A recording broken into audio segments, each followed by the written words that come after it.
Bonsoir à tous, mesdames et messieurs. Bienvenue à la grande édition de l'information sur Equinox Télévision. Au menu de ce 20h, une cargaison de riz prête à être détruite au port autonome de Douala. Jugé inconsommable, jugé impropre à la consommation, ce stock de 7000 tonnes de riz était sous-scellé depuis 2013.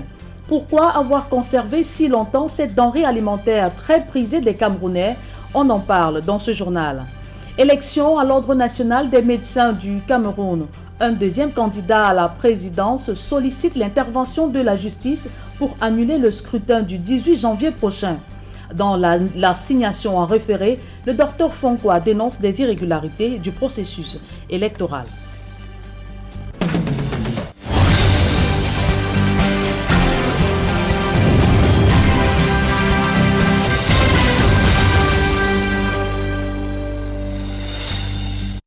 Une fois de plus, bonsoir à tous, mesdames et messieurs. Merci de nous recevoir chez vous. Tout d'abord, ce litige foncier qui fait détruire des dizaines d'hectares de plantations à Tiko, dans le sud-ouest Cameroun. Ce sont là près de 30 ans d'investissement dans l'agroalimentaire qui volent en éclats. On voit tout cela dans ce reportage de Jacques Molon et Christine Babonda. Regard perdu, mine désemparée, des familles dans le village Moulanga à Tiko ne savent plus sur quel pied danser. Je ne sais pas qu'on peut annuler un titre foncier 2 fois et on rétablit encore le même titre foncier. Je suis dépassé. Nous sommes surpris hier qu'on voit les gendarmes ici avec des catapillars. Ils étaient en train de tout détruire, casser tout. Des investissements d'une trentaine d'années détruites à la suite d'un litige foncier. Quand on regarde les titres fonciers portent sur 25 hectares, alors que nous sommes ici sur environ 20 hectares. Ça n'arrive même pas à 20. Plus d'une trentaine d'hectares de bananeraies et de palmiers à huile saccagés. C'est avec le champ que je nourris mes enfants. Les plantains, les maniocs, je cultive tous les plantains, le manioc, le macabo, les ignames. On a écrasé tout, et l'huile, les palmiers à huile. On a écrasé tout, mettre au sol, me demander de parler encore, que je ne passe plus ici. À cette désastreuse statistique s'ajoute la démolition de maisons d'habitation. Il n'y a rien qui est moins cher au Cameroun maintenant. On détruit un bien comme ça que je vais aller où avec les enfants.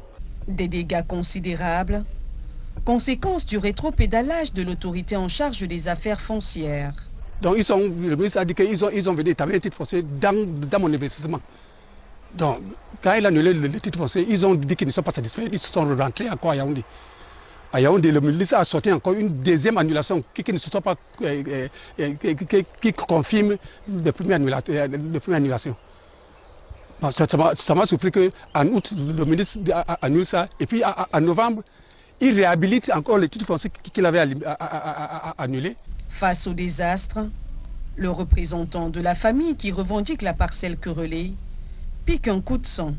Même ceux qui font ces bruits-là, leur grand-père et leur papa a signé les documents de ces terrains vendus. Dubitatifs et abattus, les habitants d'Eguerpi interpellent les autorités administratives. Nous, on se demande si c'est le ministre vrai qui a signé le même document pour annuler le titre foncier. Pour l'heure, les sinistrés du village Moulanga dans l'arrondissement de Tiko, région du sud-ouest, s'apprêtent à dormir à la belle étoile. Nous vous le disions en titre, 7000 tonnes de riz seront bientôt détruites 10 ans après leur mise sous scellé au port autonome de Douala. Le stock de cette denrée alimentaire très prisée au Cameroun a été déclaré impropre à la consommation suite à un contrôle de qualité de laboratoire. D'autres précisions dans ce reportage de Achille Kamga. Cette information qui fait froid dans le dos a été révélée par le port autonome de Douala via son compte Facebook. On y apprend que le magasin d'entreposage neuf du port de Douala-Bonabiri, fermé depuis 2013, a été rouvert. Mais ce qui choque davantage l'opinion, c'est que le port autonome fait savoir que le magasin en question contient 7000 tonnes de riz scellées par les phytosanitaires, et ce depuis la fermeture de cet espace, c'est-à-dire 2013. Pendant une dizaine d'années donc, cette importante quantité de riz a été stocké sans suite. Il faut dire, selon les révélations du port autonome de Douala, cette cargaison appartient à une entreprise agroalimentaire et avait été testé à l'initiative des autorités portuaires par une société agréée qui a ensuite déclaré la denrée non conforme à la consommation. On apprend du port que l'entrepôt neuf doit être vidé par le propriétaire et détruit par l'entreprise turque Erdem qui, selon nos sources, érigera à cet endroit un nouveau magasin CAL qui répondra aux standards internationaux reconnus du secteur portuaire. Ceci fait suite à un contrat signé entre le port autonome de Douala et l'entreprise Erdem en 2020 pour la construction, l'exploitation et la réhabilitation de 10 nouveaux magasins CAL au port de Douala-Bonabéry. C'est dans ce contexte que l'entrepôt neuf va être détruit. Et au moment où l'on annonce la destruction de ce stock de 7000 tonnes de riz stocké au port autonome de Douala depuis 2013, les populations de Bafoussam, elles, sont presque asphyxiées par une inflation inquiétante. Depuis le début de l'année 2023, les prix des produits de grande consommation connaissent une hausse vertigineuse dans les marchés. On voit tout cela dans ce reportage de Viviane Tonfac et Robert Kenny. 2023 s'annonce très difficile, très difficile. La déclaration de cette ménagère n'est pas fortuite. Elle découle d'un constat qu'elle a fait après avoir parcouru l'ensemble du marché à de Bafoussam pour tenter de remplir son panier. Toutes les denrées sont très chères. Donc les prix ont doublé. Je reviens du marché, je n'ai pas pu acheter tout ce que je voulais acheter parce que l'argent que j'ai prévu, tout a doublé. J'ai pris, par exemple, le seau de pommes de terre que je prenais à 3 000. Aujourd'hui, c'était 5 000, 5 500 ailleurs. Et le kilo de viande également qui a changé, qui a doublé. Bon, tout est devenu cher. La hausse des prix n'épargne aucun secteur. Si certains parviennent cependant à réajuster leur budget à la conjoncture du marché, d'autres par contre sont obligés de rentrer bredouille pour se donner plus de temps de réflexion. Nous sommes au marché là pour acheter les tapis et les couvertures, mais d'après ce que nous on a en poche, c'est vraiment insignifiant. Le vendeur se plaint par rapport à la douane, que même quand il part sur le terrain pour pouvoir dédouaner, alors toutes les choses ont vraiment augmenté. J'ai fait un tour au marché là, ne serait-ce que pour payer quelques petits trucs là, mais c'était très compliqué. Si bien que je suis obligé de rentrer. Donc ça, je dois encore aller revoir la situation un tout petit peu. En attendant que des clients comme ceux-ci se décident, les commerçants, eux, se rongent les pouces. Le prix des choses sur le marché va de mal en pire. Oui, quand nous achetons quelque chose aujourd'hui, le lendemain, en repartant pour acheter, le prix a augmenté. Rien n'est en train de baisser, tout au contraire. Ça ne fait que grimper, le prix des choses ne fait que grimper. Et les ménagères se plaignent. On passe la journée comme ça, on ne vend rien parce qu'on vient, on demande, le prix est fort, on part. Nous ne vendons pas. Ça fait que le marché devient bizarre. 2023, vraiment, c'est comme si c'est la fin du monde qui est en train d'arriver parce que sur le marché, depuis que nous sommes là, nous avons mis la marchandise à terre. Les clients sont bien attirés par la marchandise, mais ils n'arrivent pas à payer. Le client connaît déjà d'office que la marchandise c'était le prix, ça a doublé sur le marché. Dans la ville de Bafoussam, les consommateurs fustigent le manque de mesures d'accompagnement du gouvernement pour les aider à résister à la flambée des prix. Moi je suis fonctionnaire, le salarié est le principal consommateur. On devait de l'autre côté augmenter nécessairement le pouvoir d'achat des consommateurs principaux qui sont les fonctionnaires. Tout a augmenté, mais seulement que les salaires ça n'augmente pas. Donc du coup, ça fait qu'il y a vraiment un déphasage au niveau de l'équilibre vital. Sortis d'une année 2022 difficile, les consommateurs ont démarré l'année 2023 remplis d'inquiétudes et de questions, jusque-là sans réponse. Garder de fortes sommes d'argent dans des domiciles tue l'économie du pays. Des cambriolages et coups de vol révèlent régulièrement des centaines de millions de francs CFA emportés par des personnels de maisons de nombreuses hautes personnalités du pays. Nullement encadré par la loi, ce phénomène suscite de plus en plus débat au sein de l'opinion. D'autres précisions dans ce reportage de Dalastiana et Xavier Foka. Des dizaines, voire des centaines de millions de francs CFA emportés chez des hautes personnalités au Cameroun est une actualité récurrente depuis plusieurs années. Un fait qui suscite des commentaires au sein de l'opinion. La loi camerounaise prévoit-elle un seuil de liquidité que peut avoir un individu à son domicile? Je pense que le législateur devra peut-être se pencher sur la question parce que, comme je vous disais, à ma connaissance, le code pénal camerounais ne prévoit pas un plafond qu'un individu doit pouvoir détenir chez lui.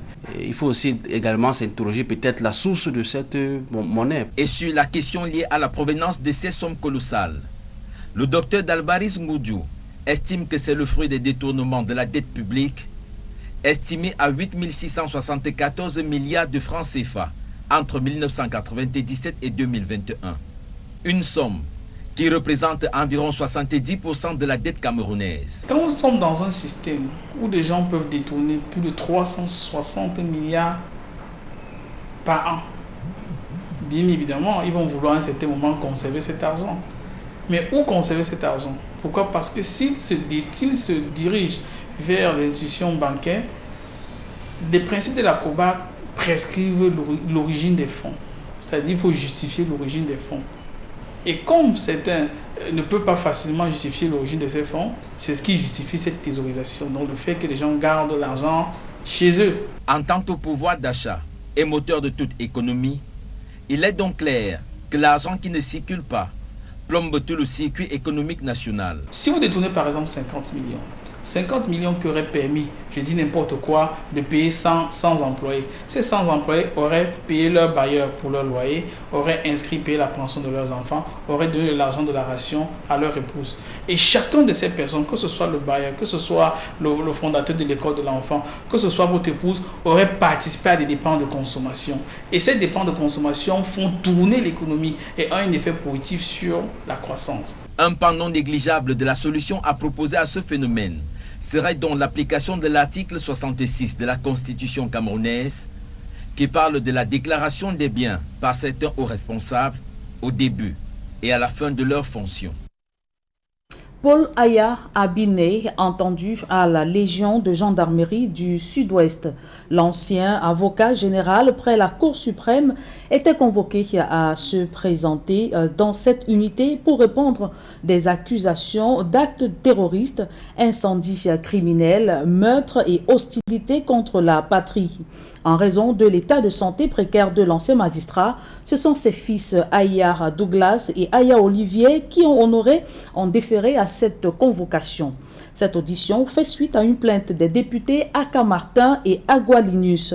Il ressort de cette audition que la partie accusée a nié ces accusations qu'elle a qualifiées de mensongères et dénoncé la violation de la procédure régissant la convocation d'un avocat.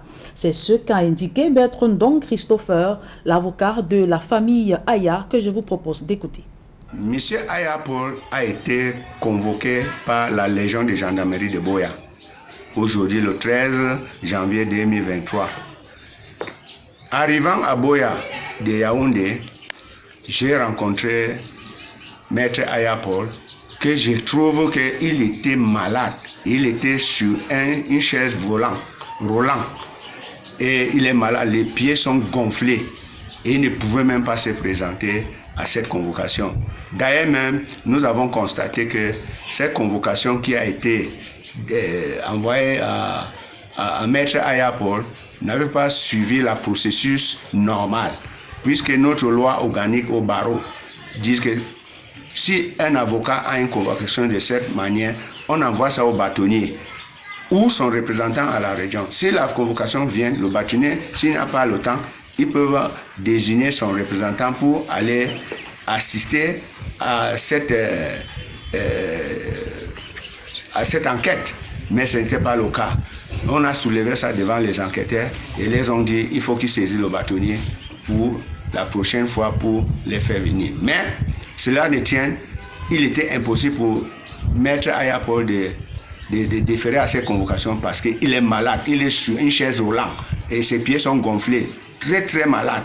Donc, si il trouve que c'est bon, il suit le processus normal et venir avec le bâtonnier ou son représentant prendre les déclarations de M. Aya Paul.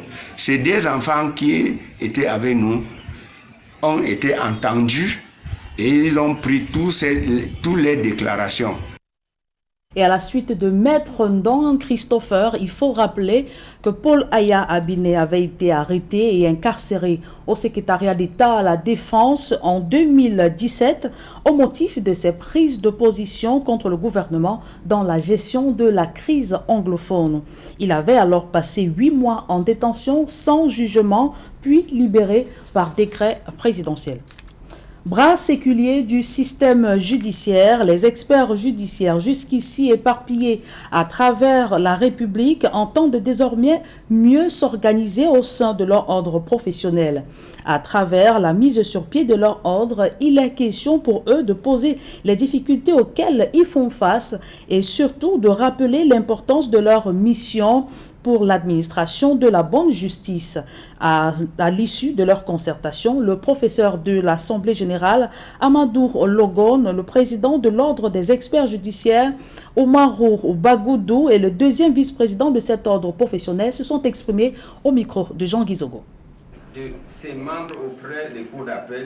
Le corps des experts, en tant que tel à l'échelle nationale, n'a pas pris corps.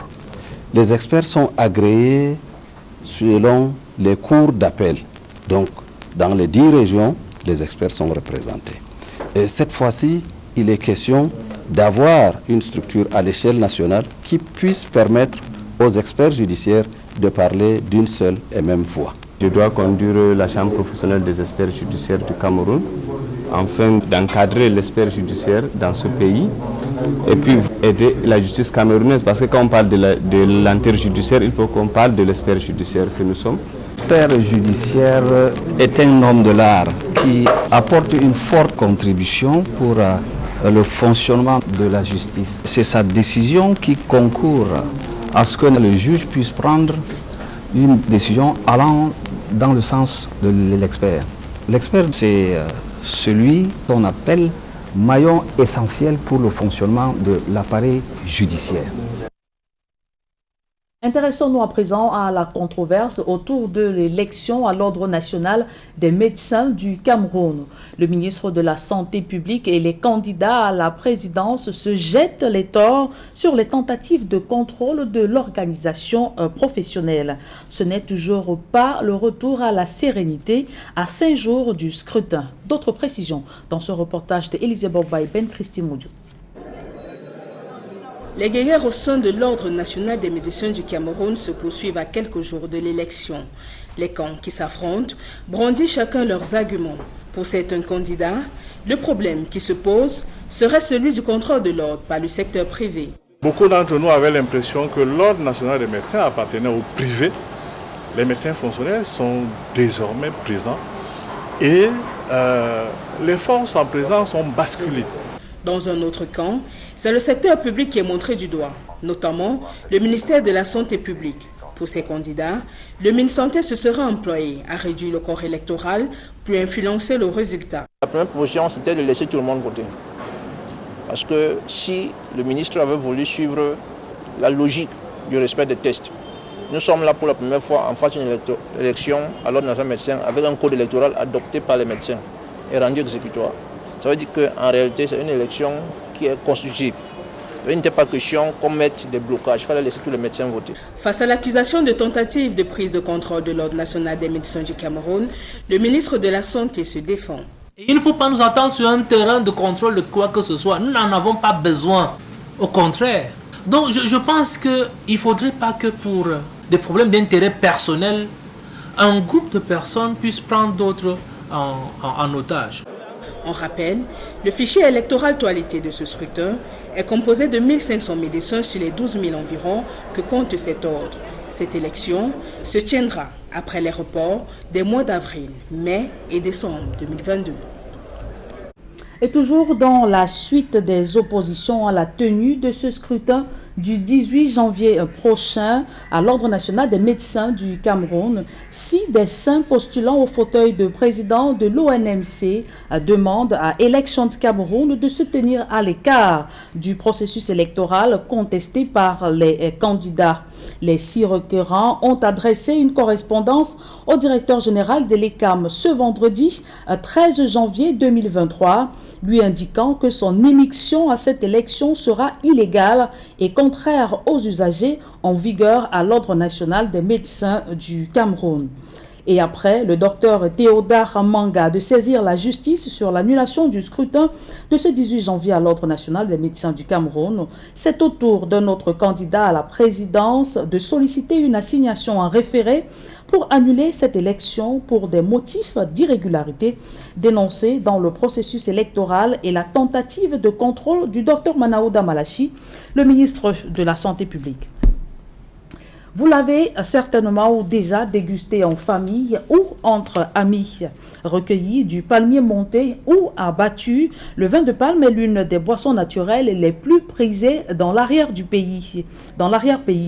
Et ce soir, Equinox Télévision vous amène à la découverte d'une boisson unique produite à Bonepoupa dans le département du Nkam. D'autres précisions dans ce reportage de Théophile Tchunke Ulrich Konomala. Il se vend dans la plupart des coins du Cameroun avec une forte consommation dans les zones reculées du pays. Dans l'Onkam par exemple, le vin de palme se pressé liquide est le premier choix des riverains. Moi, je trouve que le matin, tout est bio. Il n'y a pas d'alchimie qu'on va faire à gauche ou à droite. Mais alors, comment produit-on cette boisson traditionnelle? Nous sommes à Bonepoupa 2, un village du département du Nkam, à une trentaine de kilomètres de la ville de Douala. C'est ici qu'on va découvrir la production du vin de palme. Bonjour Michel. Bonjour Ulrich. On peut y aller? Au bout d'un kilomètre parcouru, nous arrivons sur le site de production. Michel choisit les palmiers qui serviront à la production du vin. Les palmiers sont par la suite renversés grâce à une technique, le creusage. Le palmier se creuse ici, c'est selon le calibre. Bon, comme les calibres ici sont à 1000 francs. Il y a des calibres de 700, il y a les calibres de 800, il y a les calibres de 1500. Donc ces calibres-ci sont les calibres de 1000 francs et les tailleurs me taillent à 700. Voilà, donc moi je maximise juste les efforts de vigner moi-même et je cherche les écorces. Il faut attendre entre 3 et 4 jours pour procéder au nettoyage du canon. Au terme de quelques heures, la sève du palmier fait sa première coulée.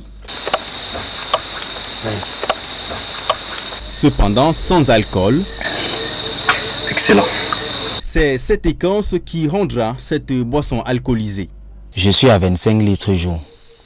Voilà, il y a des moments où quand il y a plus de palmiers, la production accroît souvent dans les 35. Voilà, 35, 40 par moment.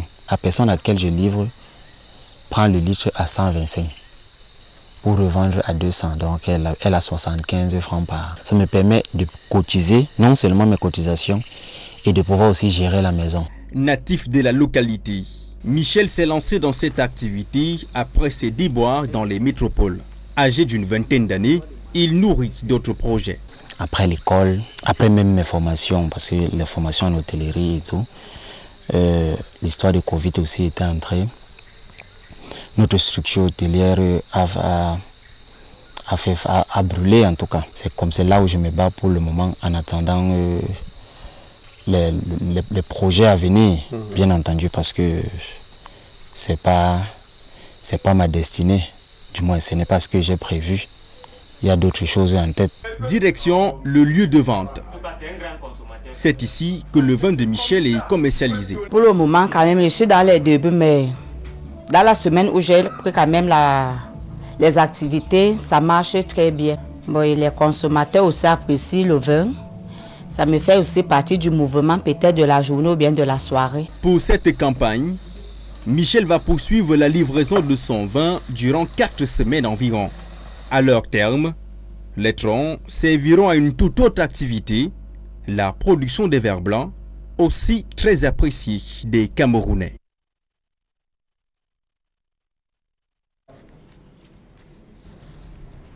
Et si vous êtes à table, nous vous souhaitons une très bonne dégustation.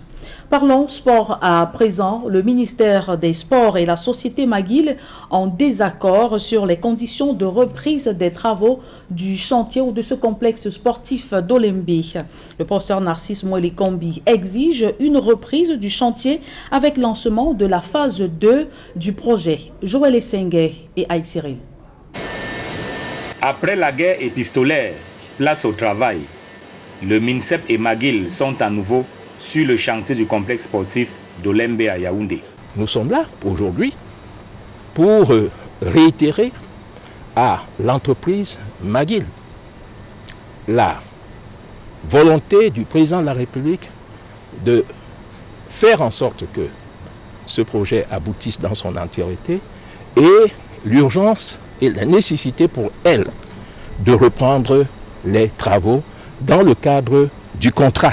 Parmi ces travaux, il y a ceux de la phase 2, comprenant notamment la piscine olympique, les courts de tennis, les terrains de handball, de volleyball et de basketball. Des travaux que McGill doit rapidement entreprendre.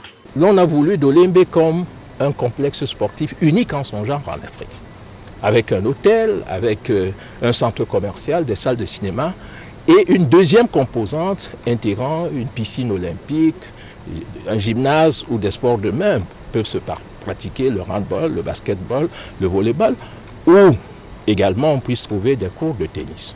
Mais comme s'il s'agissait d'un dialogue de sourds entre les deux parties, McGill estime qu'elle a besoin de temps et d'explications afin de comprendre grand-chose de ce projet. McGill a hérité de ce projet-là et n'en est pas le concepteur. Nous avons tout simplement demandé au gouvernement et au ministre des Sports d'avoir des clarifications sur ce qu'ils attendent suivant le cahier des charges qui a été préétabli. On ne doit pas commencer pour casser ou se remettre en attente. Ce projet-là arrivera au bout, c'est l'engagement qui a été pris par l'entreprise et c'est l'engagement qui a été renouvelé entre le gouvernement et McGill, le partenaire de l'État du Cameroun, sur l'accomplissement de ce projet-là. En attendant le redémarrage effectif des travaux, des réunions se succèdent afin de clarifier d'autres malentendus. Ça fait 1 an qu'après cette magnifique canne, chaque chose a pris des dossiers différents, des priorités différentes, sur différentes réunions pour pouvoir résoudre différents problèmes qui ne sont pas des points majeurs et bloquants. Les questions d'argent ont été la principale pomme de discorde entre McGill et l'État du Cameroun. L'entreprise canadienne accusant les pouvoirs publics d'avoir failli à leurs obligations financières. Faux, rétorque le MINSEP. Narcisse Mwelikombi martèle que l'État du Cameroun a de tout temps été bon payeur. Le gouvernement du Cameroun est un gouvernement responsable. L'État camerounais est un État sérieux qui honore ses engagements. Et dans le cadre du contrat, les engagements du Cameroun sont honorés et seront toujours honorés. Dans ces conditions, peut-on vraiment dire que le ciel est désormais sans nuages entre le MINSEP et McGill? Bien malin qui pourrait répondre à cette question. Et à la suite de ce reportage de Joël Essengue et Gizogo, prenons le ministre des Sports et de l'Éducation physique a effectué ce vendredi 13 janvier 2023 une visite d'évaluation du chantier du complexe sportif d'Olembe en compagnie de M. Franck Matière, vice-président de McGill, entreprise en charge de l'achèvement des travaux du dit complexe. Dans le cadre de cette visite, il a été relevé globalement, s'agissant de la première phase des travaux, le bon état de l'infrastructure ayant servi à l'organisation de la 33e édition de la Coupe d'Afrique des Nations de football et dont l'aire de jeu est, depuis plusieurs mois, entretenue par le ministère des Sports et de l'Éducation physique. Cependant, le centre commercial et l'hôtel 5 étoiles de 70 chambres notamment restent inachevés.